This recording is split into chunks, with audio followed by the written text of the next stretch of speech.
មាគុណឪពុកម្ដាយស្ពាយមិន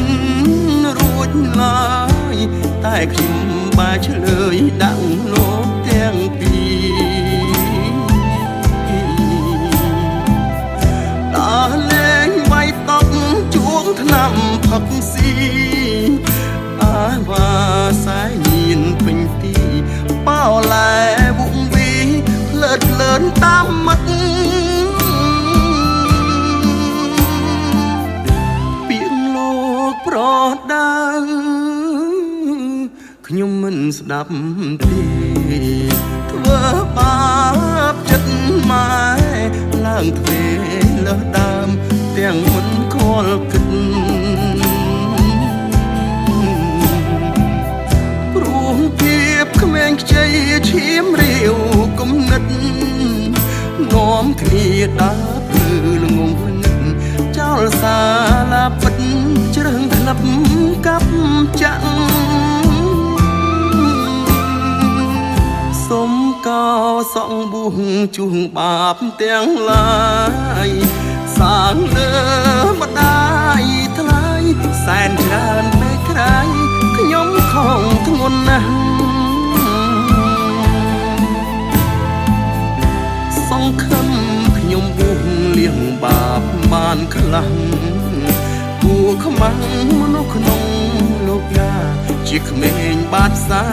សង្គមស្អប់ខ្ពើវិបដិញសារីត្រូវធ្លាក់លើខ្ញុំ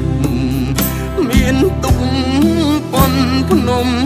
ព្រោះអ្នកមានគុណលាចាងលោកហើយទឹកភ្នែកខ្ញុំស្រង់ឡើងមានន័យហើយទួងស្រែកលោកមិនលឺឡើយបានត្រឹមសោកស្ដាយអស់មួយជីវិត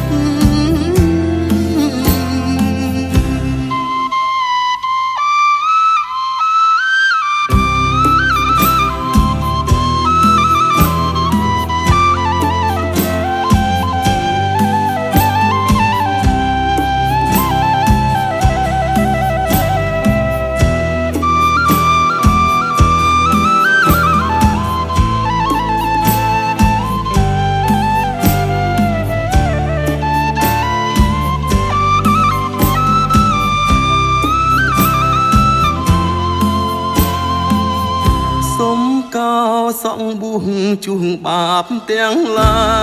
យសាងលើម្ដាយថ្លៃសែនច្រើនពេកក្រៃខ្ញុំខំធ្ងន់ណាស់សង្ឃឹមខ្ញុំបួងលៀងបាបបានខ្លះគួខ្មាំងមនុស្សក្នុងលោកយ៉ាជាក្មេងបាត់សាសង្គមស្អប់ខ្ពើវិបដិញសារីត្រូវធ្លាក់លើខ្ញុំមានទុកប៉ុនភ្នំព្រោះអ្នកមានគុណលាចាងលោកហើយទឹកភ្នែកខ្ញុំស្រង់ឡើងមានន័យហើយទួងស្រែកលោកមិនលឺឡើយបានត្រឹមសោកស្ដាយអស់មួយជីវិត